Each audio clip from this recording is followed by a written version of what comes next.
Hai, nama gue Adit dan hari ini gue dapet tugas buat ceritain tentang gimana hidup dengan tindak atau kisah kekerasan. Ya, jadi gue tuh lahir di Jakarta, lebih tepatnya di daerah Semper, Cilincing, Jakarta Utara. Itu yang kalau lu kesana dikit lagi itu tuh udah nyampe ke daerah Tanjung Priok, yang katanya tuh Tanjung Priok tuh terkenal karena dia tuh keras banget. Barat nih, DKI Jakarta udah keras, Tanjung Priok Jakarta Utara tuh udah 100 kali lebih keras gitu dibanding DKI nya sendiri. Semua orang di Indonesia tahu kayak daerah Tanjung Priok tuh emang keras, kental banget dengan sisi kriminalitas dan kekerasannya. Ya, kurang lebih 15 tahun gue lahir, hidup dan tinggal di sana. Ya gue tuh udah biasa gitu dengan hal-hal kekerasan gitu, bullying, kekerasan, lagi kriminalitas dari umur 5 tahun. Kayak gue masih di TK gitu, itu udah biasa. Tapi bukan dibiasakan karena ya mau gimana, gue hidup di lingkungan kayak gitu. Di lingkungan gue lebih tepatnya itu kental banget sama yang namanya bullying, kekerasan fisik, bullying. Ya itu udah hal-hal biasa buat kita, kayak itu jadi makanan sehari-hari men. Gua mau cerita sedikit. Jadi dulu bokap sempet buka usaha warnet di rumah. Posisi itu waktu dulu tuh gua masih umur kisaran kelas 3 SD, kelas 3 SD tuh umur berapa ya? Ya itulah kelas 3 SD lah. Ya anggaplah umur 7 tahun, 8 tahun kan. Tahu sendiri lah kan, anak-anak warnet tuh umur 17 tahun ke atas semua. Dan itu teman-teman gue tuh kisaran kayak umur 17, 18, 19, 20, 21 sampai umur 25. Bahkan ada yang bapak-bapak juga temen gue men. Itu temen gue emang bapak-bapak, abang-abang, om-om gitu. Dan gue ada cerita nih, pas hari apa gue lupa, tuh siang, posisinya siang, lagi panas banget nih. Ada temen gue, dia lagi bawa es kayak yang minuman energi gitu kan, yang warna kuning, tapi dia taruh di kayak plastik gitu. Terus gue haus kan, gue minta, bang bagi dong, haus banget gue nih, gue ngomong ke dia. Terus dia bilang, gue jangan, gue mau ngerjain si Ono, ini bukan es. Apaan bang? Ini mohon maaf, ini air kencing. Wah gila lu bang. Dia samperin tuh temen gue, ada lagi temen gue lagi main warnet serius kan, dikasih kan, weh serius banget mainnya, nih minum dulu lah. Terus temen gue yang lagi main tuh ngomong, weh tumben lu baik bener, sini pas banget gue haus ya. Terus dikasih, terus diminum. Itu cukup banyak untuk sebuah racun. Dan kayak dia ngerasa, apaan nih, aneh banget rasanya.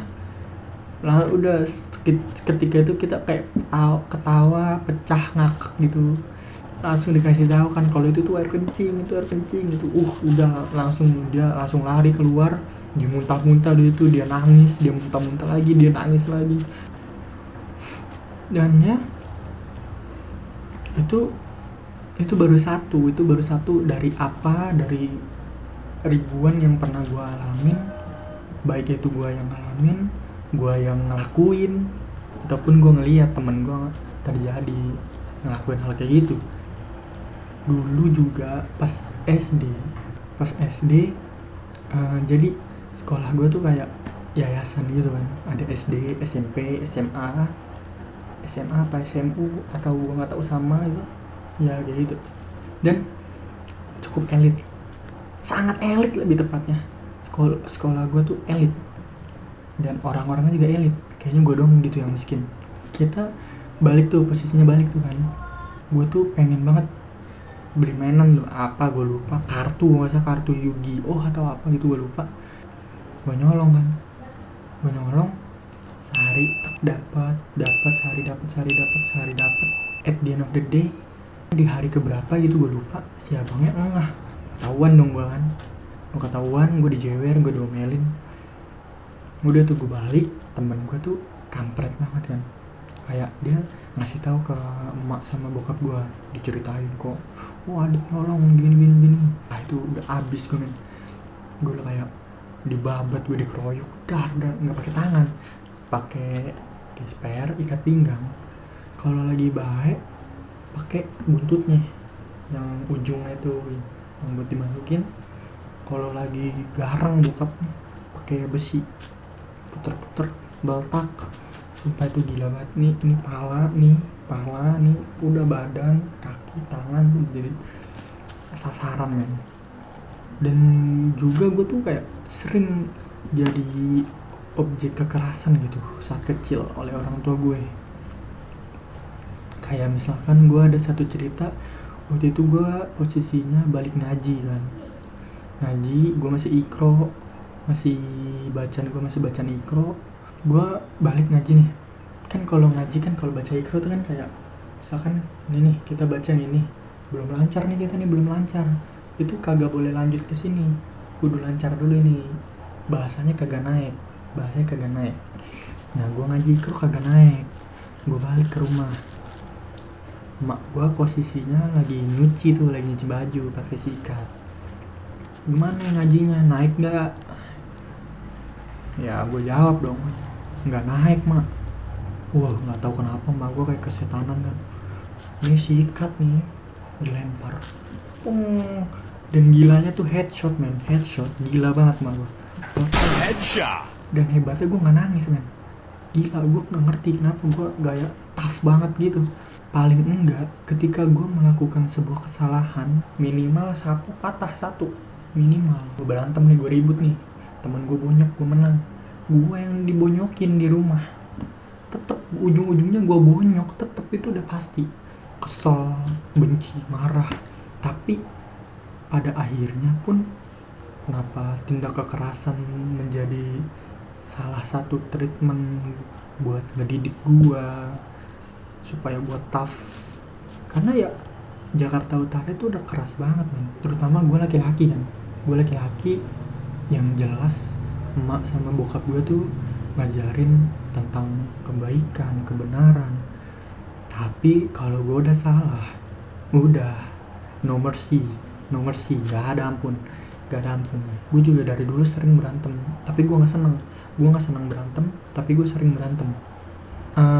Gue juga pernah kayak ada di tengah-tengah atmosfer tawuran gitu, biarpun cuma sekelebat sekejap gitu. Pas SD karena SD gue tuh kan kayak yayasan gitu kan, kayak SD ada SD, SMP, SMA gitu. Gue berangkat sekolah nih, jam 7 kurang, 6.45an lah. Pas sudah nyampe itu ada kayak anak SMP dari SMP lain gitu kan. Wah yang rusuh gitu, wah tawuran gitu, bawa gear muter-muter gini. Dan gila men, kayak kan jalan raya nih, di samping nih motor, kayak nih gua, nih motor nih kayak gini, sambil dia muterin gear men. Alhamdulillahnya gue kagak kena, alhamdulillah banget gue gak kena. Kalau gue kena, gue gak bakal cerita kayak gini sekarang. Pas naik SMP, gue tuh masuk SMP yang terbilang favorit di Jakarta. Ada SMP gue terbilang favorit di Jakarta, dan kayak ada yang tawuran nih kan. Gue sama teman-teman gue tuh sekelas, nggak semua tapi itu kayak datang. Gue tuh posisi udah buka baju, maksudnya seragam tuh udah gue copot, gue jadi pakai kayak kaos ginian doang. Udah tuh temen gue pada tawuran gitu, wah tonjok-tonjokan, dia muter gear. Gue cabut, gue ke belakang kabur ke tukang bakso, cukup jauh posisinya. Udah gue ngeliatin aja kayak gini, wih, tukang bakso di sini kan. Dan ya udah kisaran 14-15 tahun gue hidup di Jakarta, itu kayak ngebentuk gue menjadi pribadi yang ringan tangan. Tapi ada sebuah pengecualian dalam diri gue, kayak gue bisa kontrol nih dengan tangan gue. Kayak maksudnya apa sih gue bisa kontrol? Kayak gue tuh nggak akan pernah, dan alhamdulillahnya gue belum pernah kayak melakukan kekerasan fisik terhadap perempuan secara sengaja. Kayak misalkan gue nonjok perempuan, gue nampar, gue mukul, apapun itu. Gue nggak ngerti itu, kayak kok bisa ada laki-laki yang melakukan kekerasan fisik kepada perempuan. Gue nggak ngerti, padahal di pikiran gue kita mukul perempuan tuh kayak hancur men, derajat kita nih di sini tuh udah sampah banget. Kayak wah itu nggak gentle banget lo nonjok perempuan, lo nyakitin perempuan secara fisik. Nggak gentle banget kalau lo nonjok perempuan. Dan alhamdulillahnya gue bisa kontrol. Mungkin udah dulu kali ya cerita-cerita tentang kisah masa kecil gue, hidup gue, bagaimana dengan hidup di lingkungan yang keras dengan banyak tindak kekerasan. Gitu aja video dari gue. Makasih buat yang udah nonton. I'll see you later guys. Bye bye.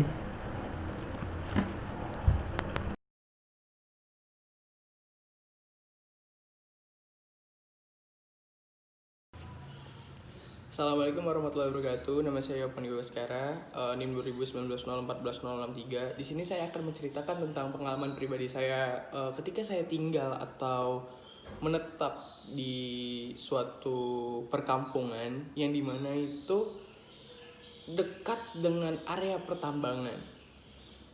Jadi saya akan menceritakan cerita pengalaman pribadi saya yang tidak saya kurang-kurangi dan tidak saya lebih-lebihkan.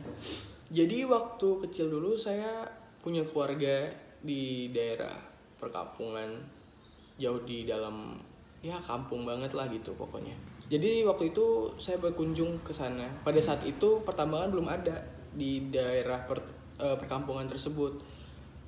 Ketika saya berkunjung pertama kalinya ke sana, ya perkampungan tersebut masih seperti perkampungan pada umumnya, yang dimana udara masih sejuk, masih bersih, kemudian pohon-pohon yang rindang dan banyak. Air sungai di sana pun masih bagus. Ikan-ikan juga ketika kita konsumsi masih segar. Beda cerita ketika saya berkunjung kembali beberapa tahun sesudahnya. Perkampungan tersebut sudah terdapat suatu perusahaan pertambangan. Ketika saya pertama kali sampai di sana, saya terkejut kenapa kian lama penduduk di sana. Bukannya harusnya makin banyak, tetapi di sana makin sedikit. Kemudian saya bertanya kepada keluarga saya yang tinggal di sana. Para penduduk di sini sudah merasa tidak nyaman berada atau hidup di sekitaran area pertambangan karena mereka mendapatkan banyak gangguan-gangguan yang menurut mereka itu kurang layak dan kurang menguntungkan. Mereka malah banyak dapat kerugian gitu. Dan mereka-mereka yang bertahan di kampung itu adalah mereka-mereka yang harus memang menanggung konsekuensi yang mereka harus rasakan ketika tinggal di area pertambangan. Yang saya rasakan pertama di sana itu adalah udara itu tidak sesejuk pertama saya ke daerah tersebut. Karena di sana terdapat pabrik dari pertambangan tersebut. Ketika mereka melakukan pembakaran, asap atau limbah pabrik dari pembakaran itu mereka keluarkan melalui cerobong asap, sehingga itu membuat udara di sana itu udah tidak bersih dan tidak nyaman lagi untuk dihirup, tidak seperti perkampungan-perkampungan yang pada umumnya. Jadi cuaca pun terasa sangat panas di sana karena mereka melakukan pembuangan pabrik itu melalui cerobong asap. Jadi udara tuh udah benar-benar tidak sesejuk saya awal ke sana. Kemudian setiap mereka melakukan pertambangan atau ingin menambang, karena emang tambang ini dekat sekali dengan perkampungan ini, jadi alat-alat mesin itu sangat terdengar. Dan juga area keluar masuk dari sebuah alat-alat proyek itu juga dekat dengan perkampungan. Jadi itu kita itu kalau misalnya ada pertambangan itu debu itu kemana-mana karena keluar masuknya transportasi pertambangan tersebut, debu di mana-mana, juga pula alatnya berisik-berisik, dan itu tuh mengganggu masyarakat banget. Dan kemudian ketika perusahaan itu melakukan pertambangan, mereka pasti akan melakukan sebuah penggalian atau pengeboran.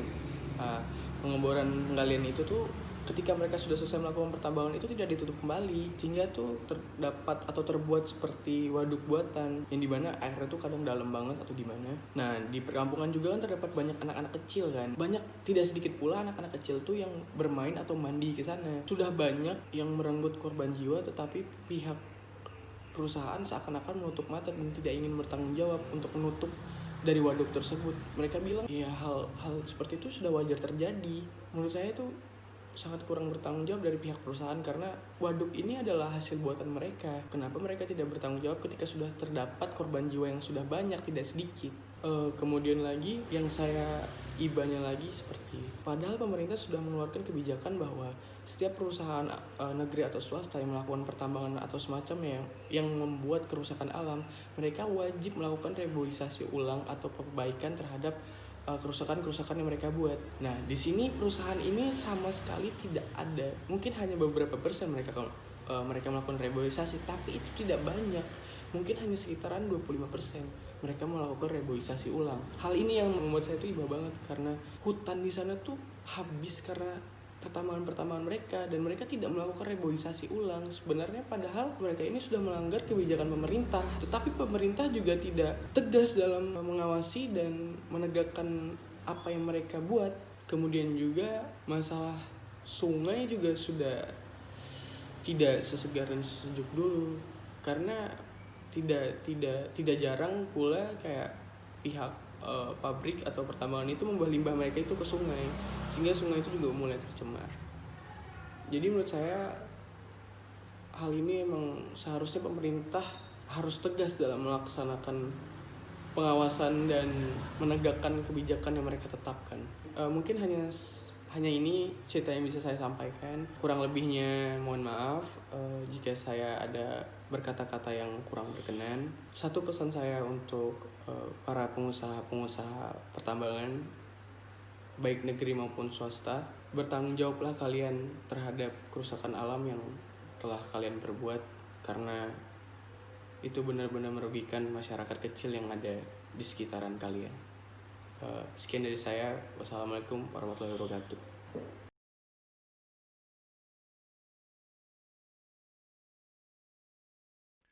Assalamualaikum warahmatullahi wabarakatuh. Perkenalkan, nama saya Taufik Fatoni, NIM 2019-01400048. Pada video kali ini, saya akan menceritakan pengalaman hidup saya tentang dampak dari asap kebakaran hutan di salah satu kota yang terdapat di Pulau Sumatera. Saya tinggal di sebuah kota, tepatnya di Pulau Sumatera, yang mana banyak hutan yang dipakai untuk lahan pertanian. Biasanya untuk membuka lahan pertanian baru, petani membakar lahan tersebut, tapi yang dibakar itu hanya bagian dari lahan baru. Jadi di sini sebelumnya sudah pernah terjadi kebakaran hutan yang dahsyat juga, tapi tidak seperti yang baru terjadi beberapa tahun yang lalu. Kemudian yang itu sudah reda dan tidak ada lagi kebakaran hutan dan direboisasi sehingga hutannya tetap asri dan hijau.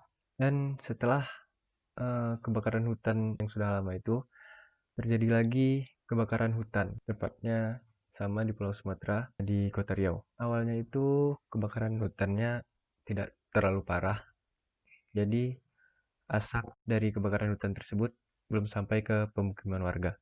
Pihak damkar pun langsung ke lokasi untuk melihat kondisi dan langsung memadamkan api. Kemudian ternyata api kian membesar sehingga pihak damkar pun kewalahan untuk memadamkan api tersebut. Hari ke hari, bulan ke bulan pun api yang makin membesar dan membakar hampir sebagian besar gunung. Asap akibat kebakaran hutan pun turun ke pemukiman warga, sehingga jarak pandang yang dapat terlihat pun mungkinan hanya 500-an meter.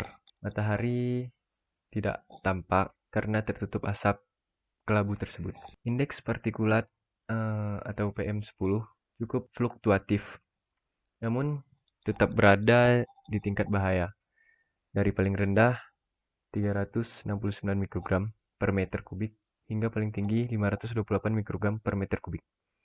Berdasarkan data BMKG, di Riau ada 256 titik panas, salah satu yang terbanyak di Seantero, Pulau Sumatera. Dampaknya, sekolah dan kampus terpaksa untuk diliburkan. Mahasiswa berbondong-bondong memprotes pemerintah yang dianggap tidak becus untuk menanggulangi asap. Penerbangan dari dan ke Pekanbaru juga terganggu. Barangkali efek paling parah, lebih dari 1.500 warga terkena ISPA atau penyakit pernapasan. Di jalan-jalan, masyarakat menggunakan penutup hidung yang bervariasi. Biasanya mulai dari masker biasa, N95, masker dengan filter yang biasa digunakan seniman mural, atau hanya buff. Dengan kondisi seperti itu yang eh, asap kebakaran hutan yang parah, terus udara sudah tercemar, masih ada juga warga yang tidak memakai masker atau pelindung apapun. Meski sebenarnya para dokter sudah sangat-sangat menyarankan untuk memakai masker. Dari berita-berita ya, atau dari usut-usut warga, eh, kebakaran hutan ini terjadi akibat ulah manusia dan kecil kemungkinan karena alam. Pada saat itu sangat mengerikan di kota Riau ini. Langit berwarna oranye kemerahan akibat dari kebakaran hutan tersebut.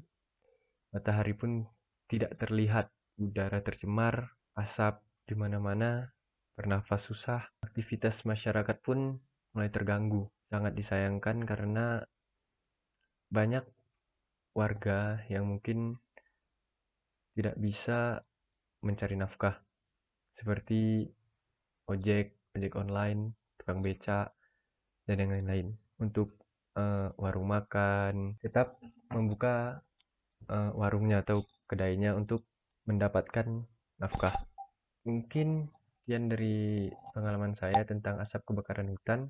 Saran saya, coba untuk pemerintah melakukan pencarian siapa sih dalang dibalik ini semua yang berani membakar hutan seperti itu, walaupun mungkin hanya untuk membuka lahan untuk pertaniannya. Tapi ya kalau ingin membuka lahan pertanian seperti itu kan di Sumatera ya, di hutannya itu tanahnya itu tanah gambut yang kedalamannya itu 10 meter, yang kemungkinan jika terkena api atau terbakar itu bisa cepat tersebar luas kebakarannya. Coba untuk mencari siapakah dalang dari pelaku pembakaran ini, dan hukum coba dipertegas lagi, peraturan-peraturan tidak boleh sembarang untuk membuka lahan di hutan atau di gunung-gunung, dan pemerintah coba untuk mengajak masyarakat melakukan reboisasi pada hutan yang terdampak kebakaran tersebut, sehingga kecil kemungkinan untuk terjadinya bencana alam dan hutan pun tetap asri dan tidak gundul. Mungkin sekian dari saya, terima kasih telah mendengarkan. Assalamualaikum warahmatullahi wabarakatuh. Assalamualaikum warahmatullahi wabarakatuh. Nama saya Opang Di Baskara, NIM 2019-04-063. Di video kali ini saya akan menjelaskan bagaimana hidup dengan cerita kekerasan. Alhamdulillah selama saya hidup 19 tahun, saya belum pernah mendapatkan kekerasan dari orang tua saya atau orang-orang yang di sekitar saya itu tanpa dasar atau tujuan yang jelas yang dapat menyebabkan saya depresi, stres, atau gangguan mental lainnya. Alhamdulillah saya belum pernah mendapatkan hal seperti itu. Tetapi ketika saya masih kecil, saya memang sering mendapat perlakuan yang keras dari orang tua dengan maksud dan tujuan itu mendisiplinkan saya agar menjadi manusia yang lebih baik.